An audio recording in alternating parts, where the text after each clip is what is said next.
I have with me in the studio Comrade Collins Amadi Osara. Collins, thank you for joining me on the program. Good morning, Duke. Good morning, listener and viewers. We also have with us in the studio a member of Oredo Legislative Assembly, Comrade Harrison Izeko. Comrade, thank you for coming. Good morning, viewers. And I've got Fares Okbari, who is a social media influencer, public affairs analyst. Thank you for joining us on the program. Thank you for having me, sir. We're also expecting Engineer Esosa Omogbe to join us in the course of this conversation. We hope he gets here on time so he can make an impact on the perspectives that will be shared on the show this morning. Much later, we'll be having a conversation on climate change justice with two environmentalists, one from the UK and the other back home. Stay with us on all of these as far as TMI is concerned this beautiful Monday morning. Okay, September 21st is the D-Day we're all looking forward to. The messages that are going out there in terms of what political parties are selling to the electorate, are they informed by issues, or were they within the ambit of personalized issues and very mundane empirical issues, as it were? Thank you very much. Good morning again. Every season of election, even when you try to say, let's stick to issues, you know, most times politicians or actors will hardly want to stick to the issue that the people want to hear, which is the basic things that the people lack, which has been the cry over the years. How can these things be met?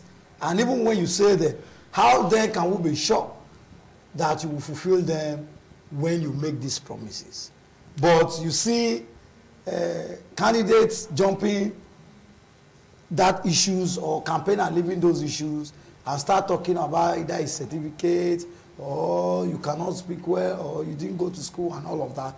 And all that at the end will form distraction. Even the electorate who ought to understand or key in the May promises made to use to accelerate when the journey begins. That you told us you will build a flyover that will manage from Axis of Sapele Road to Bobahi as a way of an evidence of what you have said before. But instead, when issues that are frivolous are thrown to us, we begin to even assist to use that to campaign and campaign. Before you know what's happening, election have come, somebody have been placed in, and at the end of the day, hardly can we remember those things that people have said before. I think that is why today you will find out that governors will come or administrations will come. They are not well held responsible by the citizen based on their promise. Before you start reminding them of one or two they mistakenly have said, even those people who said it have often forgotten that they made those promises because they were not empirical. They don't have anything to drive back to say, oh, these are things I really promised. Okay. Somebody must have told you, I'm going to build 18 modern schools in the whole 18 local government. He said it during the campaign, was holding microphone. He just got to the primary school where he's campaigning and he realizes that the roof is not standard. And the best thing to promise right now is ordinarily that if there is a modern school, you are using the word a modern secondary school, it will interest them. Okay. When I become governor, I will build a tunnel primary school and a modern secondary school where AYZ will be there. And they were not part of where they were not documented. They were not driven by a think tank to say, okay, if I become governor, this is what I'm going to do. And at the end of the day, they forget. And even those working along with them as at that time, to reminding them that, His Excellency, you know, when we came to campaign at Ewatu, for example, or in Oredo Ward 8, this was what we said. Please, in this budget that want to come up, please do not forget. I hope you. They will not even talk, because when you say that, the normal pocket money or something they would have given you as a way of benefit, you won't be remembered. It will be as good as you have already put an issue before the governor. If he ever solved it, he has solved your problem as if it's your personal problem. Okay, let me pass it. Something they don't even remind Let me pass it. Harrison, I hear people say that in this 2024 governorship election, even though Governor Obaseki is not going to be on the ballot paper, his party definitely will be on the ballot paper, but the promises he's made and the things he's done and the things that he hasn't done are going to be the major issues that will determine and drive the conversations in this election. How germane are these perspectives? Well, thank you very much. Let me say very clearly that promises are supposed to be policy issues. And I think this election that we are going into, the first key that we need to look at is the person on the ballot. Then the performance of the present government will garnish the process of the election. We want to look at the persons on the ballot, the candidate of the various parties, vis-a-vis the three major political parties. You know, when you are coming to tell people that you are going to do this, you are going to do this, you are going to do this, I think the people should not look at our past. Where are these people coming from? What is the background of these persons? What have they done in the past? Where have they worked in the past? Is it the same rhetorics of politicians who come in the name of our duty? Because I have to be sincere to you. The Edo people, the Nigerian people are tired of these politicians. I am not afraid to say it. I am not a non-conventional politician. I have work that I do. The people want to look at where you are coming from. If you are where you have worked before you got to political office, we want to know what you did in those areas. If you have managed a firm before, is that firm bankrupt? What is the state of the company? What have you done?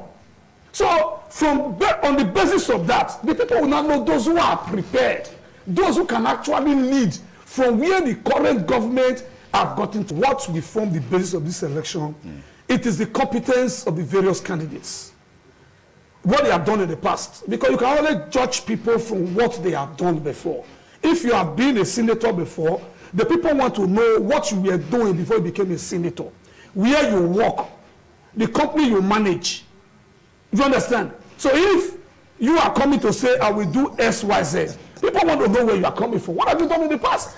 So that will now form the competence. And coming to the performance of the present administration, it is very clear that Governor Obaseki have kept to his promises. And our candidates who is on the ballot have told us there is two cardinal points. Because we are talking from where it's coming from. It's first security and power. And you know very well that Governor Obaseki have taken the issue of power to a very high level. The issue of the summer light have come aboard. Now, by the time the governor take over, he now distribute to the various households. As we speak now, most hotels in Benin, corporate houses, they are already using the summer light. So it's going to be what? Continuation of from what the governor have done. The issue of security will be taken over. Once the governor handle those two areas, Edo State will be an offer investment. Okay. You agree with me that so many companies have come into this state in the last 7 years. Let us be true to ourselves. They are everywhere. The real estate business is growing on daily basis. It is because there's an enabling environment within the state that people are coming in. Okay. Today, Edo State is likely to be the most stateless state in Nigeria. That is the basic truth because of our security network. And so therefore, today we have a candidate who have gone into the zenith in the corporate world, who have led several organizations. And today you can go to those organizations, you are seeing productivity, you are seeing growth. And by the time you bring all this wealth of experience to governance, you are going to see wonders. Because this man who resigned until December 31st, the man was still working. A man who resigned from multinational companies, over 16, to come and run as a governor. The man should be applauded to come and handle Edo State. Right, let me pause you there. Faraz, you're a social media influencer. Incidentally, in this election, two of the major political parties have their candidates from Edo Central Senatorial District. So, how is this going to play out? What's your take on the response of the people to this messaging coming from these major political parties who coincidentally now have their candidates from Edo Central? Well, it's going to boil down to the kind of message that the candidates are going to sell to the people. And if you look at the kind of messaging that have been coming out, you see that there's divergent message in terms of the different political actors, particularly those from Edo Central, which is that of the PDP and the APC. and the messages have been very divergent. For example, the candidate of the APC has emphasized that he's more of an Esan person than the candidate of the PDP. But I don't think that it's going to boil down to who is more Esan than who is, Who is less Esan? Who is less Esan. Okay. It's going to boil down to the issues that the people of Edo are, more interested in: power, infrastructure, education, healthcare, and those are the issues that are more important to the people than who is more Esan or who is not more Esan. So, and like my brother said, it's going to boil down to the competence of the candidates, where you have been, what you have done, what your antecedents, what have you managed before. You have to have a history, both in your private life or in office. If you had office before, you have to have something to say, okay, I've been here, I've done this, I've done that, and if you give me this office, I can do better. Okay. So you have to have a level or a degree of competence. And then we cannot wish away educational qualifications. Even the Constitution of Nigeria recognizes that you must have some certain level of education. You must be educated because, governance is not child's play. Governance is not for the unserious people. Governance is serious business. It takes policy analysis, policy direction, putting policies together, driving important conversations, going outside the country to look for investment. Right now as we speak, the money coming from Abuja is practically almost zero right now. Anybody who wants to be governor must have the will to be able to drive investment, to be able to look for money where the money does not exist currently. Okay. Be able to get investors and bring them to invest in the states. Because right now, if you look at what is coming in, what the states currently have in a month, it's around 12 billion. When you pay workers, you pay pensioners, you pay, do all of that, you are left with around 4 or 5 billion naira in a month. And if you divide that by 18 local governments, you see that you don't even have enough money to drive capital growth, invest in infrastructure and all of that. Okay. So you need to find investors. You need to go into the corporate world and look for those who will bring investment. And that's why, the PDP candidate, that's why he has an edge over. By your assessment, yes, because the reason is because he has been in the corporate world for a very long time, so he has that connection with the people in the corporate world right now. And if you look at where governance is going to in Nigeria, you see that most states today, they are actually looking for people who have that corporate experience. Go to Akwa Ibom State, Lagos State, so many other states. You see Ogun State, you see they are picking people who are not regular politicians. Because it's not just about sitting in an office and distributing money that comes from Abuja. It's way more beyond that. You have to be able to sit down and drive policies that will improve growth and bring money to your state. Because if you don't have that money, you will not be able to develop your state. Fantastic. Let me come to you based on some of the points raised by Harrison and Fares as it relates to Edo State. We've actually seen in recent times in Nigeria, there seems to be more of interest in who governs in terms of the pedigree. Where are you coming from? What have you done? What is your roadmap? How articulate are you to be able to sell the message, to engage the people in driving this issue? Against that background, what is your take on the perspectives that have been shared by some of the major candidates in this election, particularly from the feedbacks that we are getting? Over the time, or in recent time, particularly in Edo, we have been, I will use the word, Edo people have now been well marginalized by rhetorics, by big names, by title. And title have not led our people anywhere. But title have not given our people roads. People who made Dangote, who made Hotel Dollar, made many companies around the world. were to come to Edo and made Edo and habit corners of companies. That was why, for example, when the Ikube governor came, in his first term, I supported him.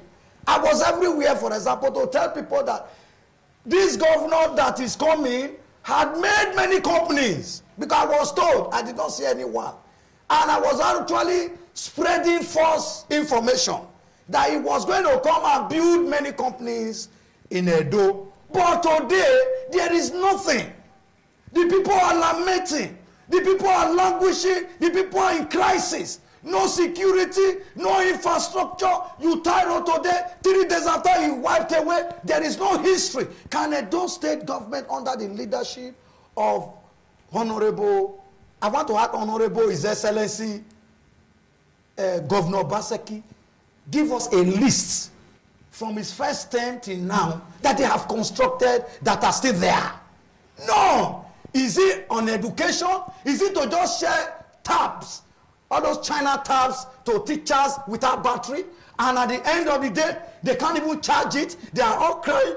No, these are embarrassments. Then ordinary tax system, you brought it into a consultancy system to even do ordinary banner. You see, Edo State government was not doing birthday obituary signboard for individual cause Edo State government just because there are consultants doing them. Is that what we want? Today, even the IGRO, we don't have original and the real statistics of what is coming in. People are being overtasked, overburdened. The pure water companies are now selling one for 15 naira. Is the only Edo that is in Nigeria? Did you make any effort to get this information from the Internal Revenue Service? Answer. We have. But did you make any effort? Oh, plenty. Now, just as we are asking now, you will expect them to roll out because they are hearing. Now, let me tell you what the Edo people want now. Like in Esalam, we have a senator, even before he became a senator, distinguished Senator Monde Okperolu, realizes that the constituency where he come from, they said to get water from there was healthy. Then he decided to be giving them water at different communities. Not a senator, was not even interested in governing. Then the insecurity in Edo was alarming. You know, charity, they say, begins from home. He started to donate vehicles to his constituency. Those are basic things they want. Hospital, their healthcare centers, he started showing attention and love. This is one, not go back to history. This is not 2, 3, 4, 5, 6, 7 years, 8 years. It's been over 10 years ago, and he's been doing this thing consistently. Okay, what the people want now is not plenty grammar. There is no light in Ewohimi for years. For example, the very super rich and technocrat incoming to my friends come from that constituency, and he could not assist them. They once had lights. He could not assist them. That is where I'm married from. That's where my wife comes from. He could not assist them to give them light. You have managed big companies. Yes. Big banks. The bank does not have a branch in your entire district. You have been in breweries. There is no depot or brewery supplying in your entire district. You don't even have a house in your entire state.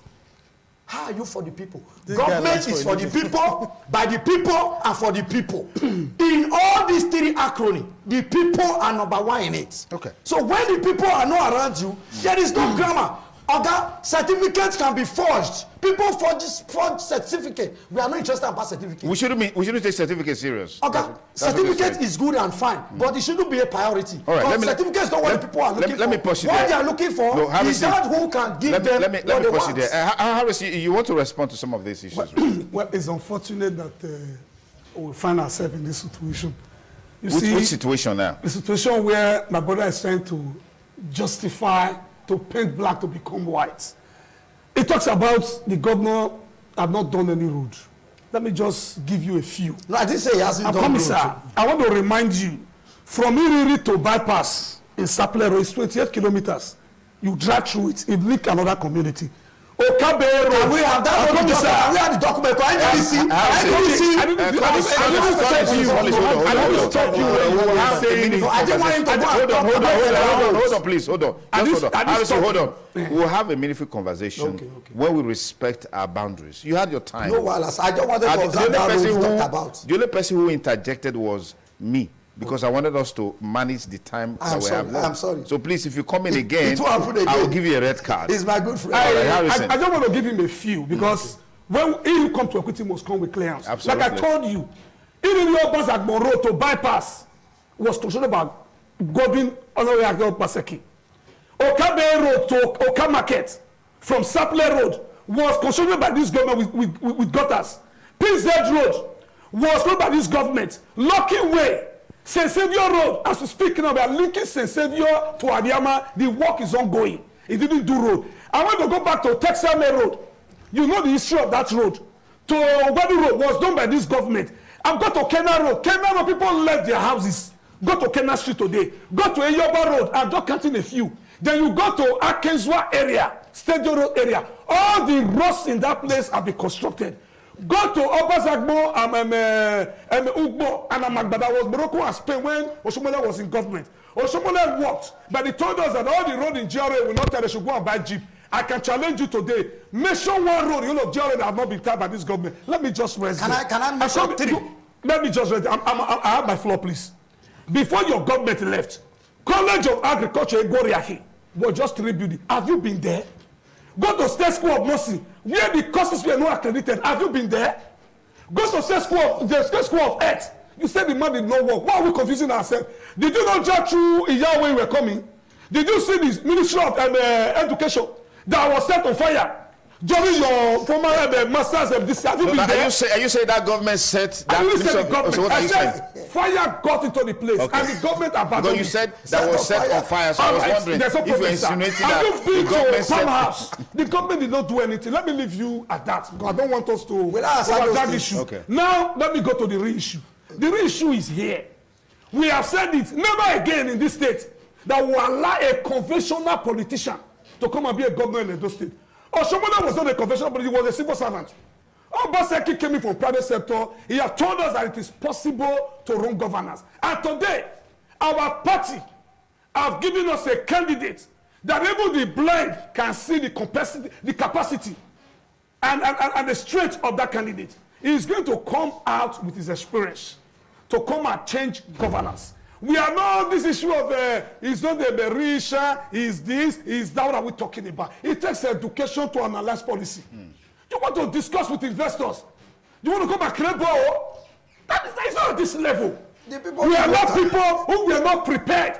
People who never think of becoming a governor because there were crises in their party, and some people decided to say, okay, let's just go and bring this person. You know within your heart that the candidate people are put forward, they are not prepared for this work. They get crashed into the system. And when you have people who get crashed into a system, they don't understand what it's doing. This is what we are going to get. Okay. If ordinarily the APC want to sit down, there were no crisis. They want to pick a candidate. And never I've been to that party that their current candidate can pick the No, you cannot say that because you're no longer there. I know what I'm saying. You can't say that. Okay, you are no longer there. I mean, that's what the party has decided. So we respect their right. Candidates emerge. And those people are not foolish. Okay. They are not stupid. We all live in this state. I have said it time without number that politics is not a profession. Not until we put that aside. That if you have opportunity to serve in government, do the right thing, go and face your private work. Okay. And that is why I don't accept it. I'm not a politician, it's not a profession. Okay, I thought people will judge let me get by their background and the policies are going to put forward. Talk to me. I've also heard people say that the current economic realities in Nigeria is going to be a major factor in this election. But on the converse side, there's also the talk along the lines, more emphasis always on what the federal government is doing or what the federal government is not doing, without us also asking the questions on what are the state governors doing with allocation that comes to them on a monthly basis. Thank you, my senior brother, Mr. Sunday Duke. You see, it's just because we're in a country where people are not serious. Because if we're in a country where people are serious, you know, the APC as a political party should have been going from door to door in Nigeria, apologizing to Nigerians. I am not missing my word. They should have been going from door to door, apologizing to Nigerians for mismanaging the country, for messing up the economy, for driving Nigeria into extreme poverty. I was in this country in 2014, 2015. You know, I got married in 2013. When I got married in 2013, the caterer that I gave the work to cook for me in the event, the lady called me and said, that we didn't discuss rice, that the rice that we bought, that the rice, I was the one who was supposed to buy rice and cow for her. That's, you know, that was not, I said, okay, that's not a problem. How much was rice? Rice was 7,000 naira a bag. I drove to Mission Road, bought 2 bags of rice, 14,000, drove to the caterer's place and gave her 2 bags of rice. 2 bags of 50 kg rice, 14,000 naira, 7,000 naira a bag. This was in 2013. I can still remember. Then 2 years later, the APC came, and they came with a whole lot of hulabu. They sell it with so much ignorance. You see the level of, they promote the candidates. They know somebody who has no capacity, but they forced it on you with so much ignorance. Is that what's happening in Edo State? Wait, that will not happen here, because we're a very enlightened society here.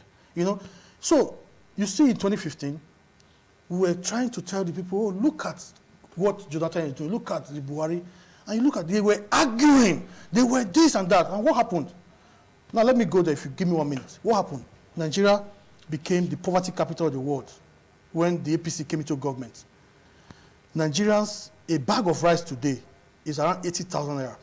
A bag of rice today. You can't even buy a half bag of rice for 40,000 naira. This is what would have given you by 4 or 5 bags of rice in 2014. Nigerians are suffering. The cost of buying gas, Nigerians cannot even afford to buy cooking gas. A lot of people have now resorted to using firewood to cook. Firewood is We're not even talking about fuel. A lot of people cannot even afford to buy fuel. Then look at the condition of security in the country. In 2013, 2014, I can leave my Benin. I will go to Uromi. I will leave Benin 7:30 p.m. I will drive to Uromi. Several times I will go to Uromi. I'll leave here 8 p.m. I'll go to Uromi. Get to Uromi 10 p.m. in the night. The roads were safe. When the APC came into government, they messed up security in the country. That was when we now saw kidnapping became a national disaster. And then, when we thought that Buhari was even a problem, we were even in the fry pan with Buhari, then came the one that they now brought again. Oh no, Tinubu was the answer. Tinubu was the answer. We jumped from the fry pan. Now we're into the fire. And then the APC, as a political party, should be going around to Nigerians, apologizing. They shouldn't even be campaigning. Shouldn't even be presenting candidates in any election. But the APC is not in government in Edo State. Yes. Now, if you come down to Edo State, when the APC was in government, when the former government was in power, let me give you a practical example. They were spending 900 and something million naira every month buying diesel just to power street lights in Airport Road. The records are there. Go and check the records. Go to Google. It's there. 900 and something, almost $1 billion every month just to buy diesel to power street lights in Airport Road. That's just one. And the second, let me give you another example. Revenue was being collected by touts and thugs. If you go to a rubber market, our mothers were being beaten in the market. Thugs were harassing them, beating them to collect revenue. Somebody was blocking Ugbo Village Road to celebrate 1 billion naira in his account. In this Benin, under that same administration, thugs were roaming the street. Go to communities. Land grabbers were everywhere. They were terrorizing people. If you wanted to get CFO for land, forget it. You couldn't. You couldn't get it. Okay. One thug, I don't want to mention names, one thug was in charge of collecting revenue from bus drivers, 2,700 naira every day. When the governor at that time went to his house one day, they were campaigning, they went to his house, they saw machines they used to count money in somebody who was not a state actor, collecting revenue for the former government. And many of those revenue, the government was never getting it. It was not getting it. Today, workers were striking in Ring Road, workers were protesting in Ring Road to get their salary. Under the same administration, pensioners were dying in Ring Road. Let's not forget, pensioners were dying in Ring Road. You were ITV then. There's a report on ITV where 2 pensioners died in Ring Road while protesting under that same administration. When was the last time you saw pensioners protesting in Ring Road for their salary in the last 7 years? When was the last time you saw workers in the local government under that administration? 44 months, workers were not paid. 44 months of salary. Okay. Local government workers were not paid. State government workers were not paid. Pensioners were not paid. Market women were being terrorized. All these are in the past now. That's Yes. the point. All right. So when let me get Collins to respond to some of the issues before we call it a wrap. I want to really appreciate. No, Collins, go straight to the point. Okay, go straight to the point. Yes. But first, do you know my joy? The administration of Comrade Adam Saliu Oshomole was said to have been driven by Igodalo Aswang and His Excellency Mr. Godwin Obaseki. So I'm very happy, even with ease, that he figured out. So that means that team didn't do well, quote and unquote, because these two persons now are standing on Adam's administration to even campaign and find their foot that they were the machines and the engine room of that government. Complete failure. So who takes responsibility for that government? No, who takes responsibility? When one of them past governors, if you advise somebody, because do you know why? If you advise and do the Harris, he has the floor. I am coming. Yeah. He talked about failures in that government. Okay, you are saying that. I am not happy that he agreed that there were failures in that administration. And Igodalo Aswang and His Excellency, the incumbent governor, had told us that they were the engine room of Oshomole's government. So both of them must take the blame. So that means they are not both fit to have even come at all. They were the governor. He talked about rice. For example, 14,000 for 2 bags. Then, you know, as educated as we are or informed, I don't want to say we're educated because I don't know whoever forged results, because forging of results now is common. But as electing as we are, you should know that even the world economy itself, today the money, the level of money used in buying chocolate in United States of America 15 years ago, or even 10 years ago, or even 3 years ago, is not the same now. We all have people abroad, all over the world. Okay. Now, the world itself, the crisis that have engulfed the world itself, have a way of affecting trades. Do you think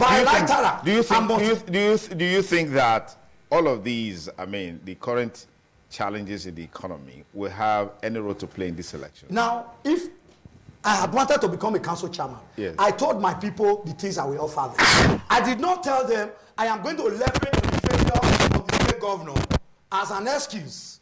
So if, for example, you are pushing blame to the federal, I am sure when they were campaigning at the second term of Governor Godwin Obaseki, they told them, forget the federal. You don't need the federal. We are here to make life suburban and good for you. So why now you are not laying your blame on the federal? When you, in your budgets, in your agriculture budget, every year you have budgeted for agriculture.